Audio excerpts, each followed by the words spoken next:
শীতের মরশুমে বাজারে এখন রং বেরঙের শাকসবজির সমারোহ। শীতের সকালে গরম গরম লুচি কিংবা পরোটা কার না ভালো লাগে। আজকে এমনই এক রেসিপি বানাবো যা শীতের সকালকে আরো প্রাণবন্ত করে তুলবে।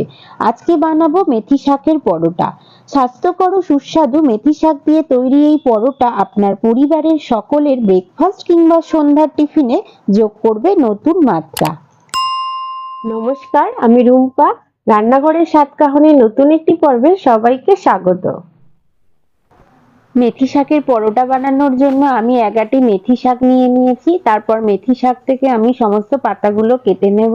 তারপর খুব ভালো করে শাকটাকে আমি ধুয়ে নিয়ে ছোট ছোট করে কেটে নিয়েছি। তারপর খুব ভালোভাবে জল ঝারিয়ে নিয়েছি।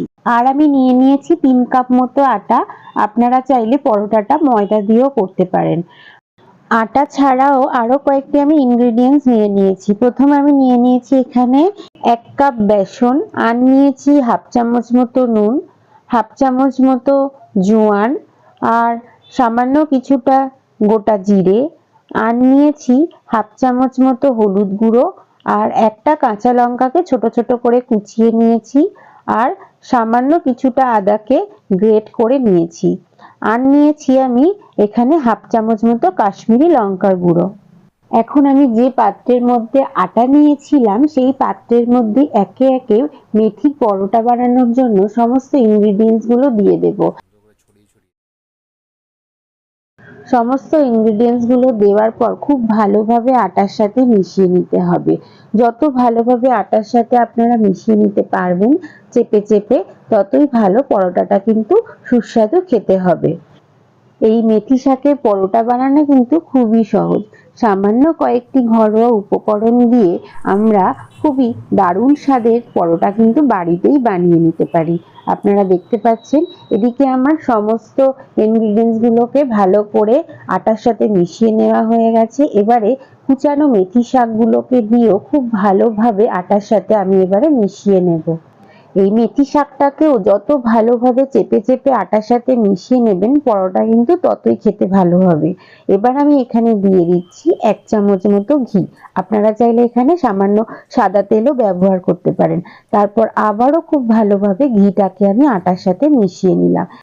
এদিকে আমি আগে থেকেই সামান্য কিছুটা পরিমাণে উষ্ণ গরম জল করে রেখেছিলাম।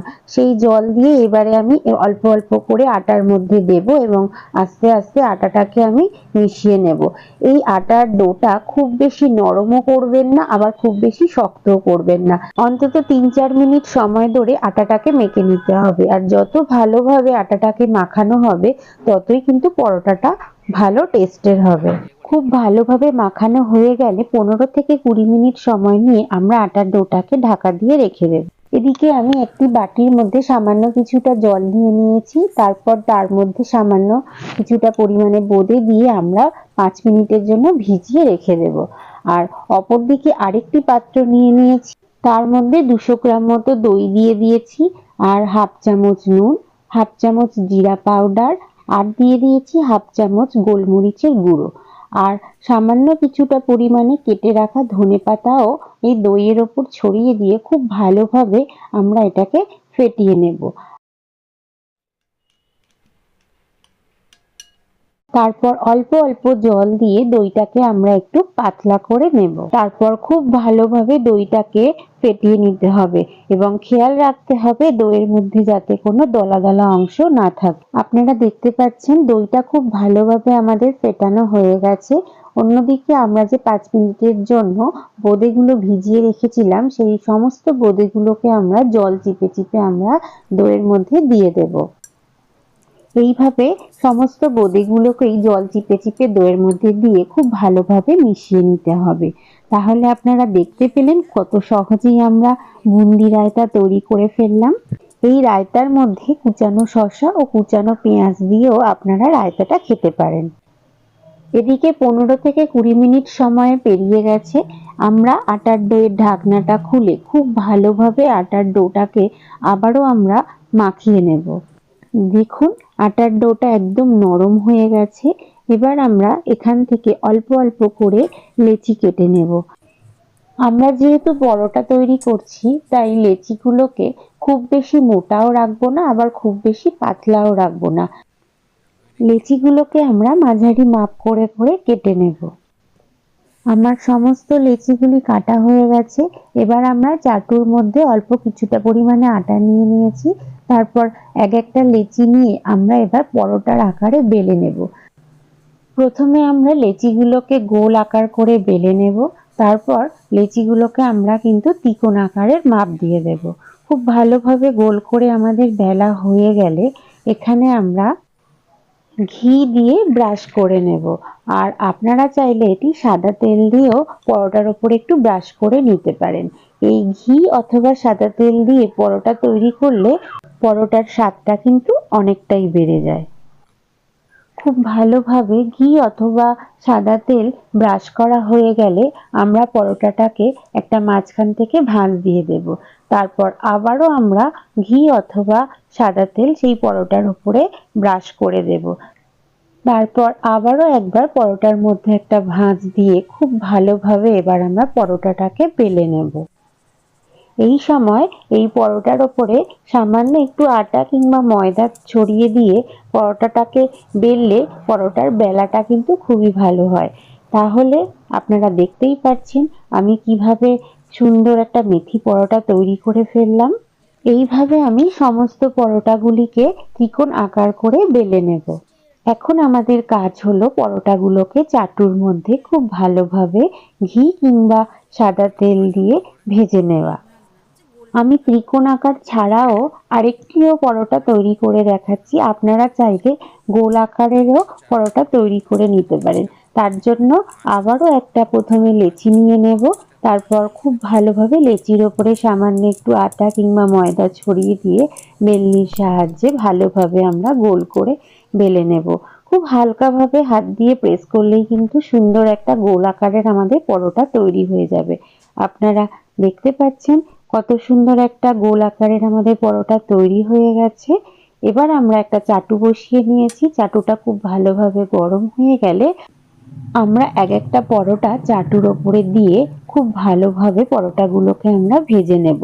আর এই সময় আবারও কিন্তু একবার করে আমরা ঘি অথবা সাদা তেল এই পরোটার ওপরে ব্রাশ করে দেব। দেখুন আমাদের পরোটা কিন্তু একদম সেঁকা হয়ে এসেছে। একটু সময়, একটু ধৈর্য এবং একটু ভালোবাসা, এই তিনের মিশ্রণে আমরা যদি কোনো কাজ করি তাহলে সেটি কিন্তু খুবই ভালো হবে। আমাদের পরোটা সেঁকা হয়ে গেছে আর দেখতে পাচ্ছেন আপনারা পরোটাগুলো কি সুন্দর ফুলছে এবং পরোটাগুলোর কালারও যেমন সুন্দর এসেছে, এটি খেতেও কিন্তু অসাধারণ স্বাদের হবে। আর দেখতে পাচ্ছেন পরোটাগুলোর মধ্যে সুন্দর একটা ভাঁজও এসেছে। তাহলে আপনারা ঠিক এই প্রসেসে কিন্তু সুন্দর ত্রিকোণ আকারের পরোটা কিন্তু বানিয়ে নিতে পারেন।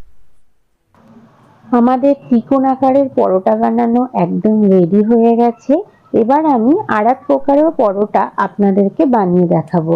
আমি যে গোল আকারের যে পরোটা বানিয়ে রেখেছিলাম সেই পরোটাগুলো আমি ভালোভাবে এপিট ওপিট করে একটু সময় নিয়ে সেঁকে নেব।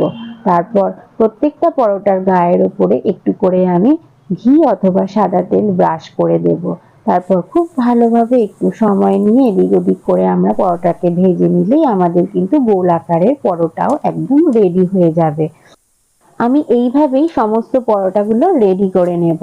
আপনারা দেখতেই পাচ্ছেন কত সহজেই আমি দুরকম ভাবে পরোটা আপনাদেরকে বানিয়ে দেখালাম। তাহলে আর দেরি কেন, এখন তো শীতকাল পড়েই গেছে। তাহলে যে কোনো দিন যে কোনো সময় আপনারা বাজারে গিয়ে মেথি শাক নিয়ে আসুন আর এই সুন্দর মেথির পরোটা তৈরি করে নিন। আর এই পরোটা রায়তা কিংবা আচার দিয়ে পরিবেশন করুন। বাড়ির ছোট থেকে বড় সকলেই খুব খুশি হয়ে যাবে এবং মজা করে খাবে। আমার আজকের রেসিপি কেমন লাগলো? ভালো লাগলে অবশ্যই আমাকে একটা কমেন্ট করে জানাবেন।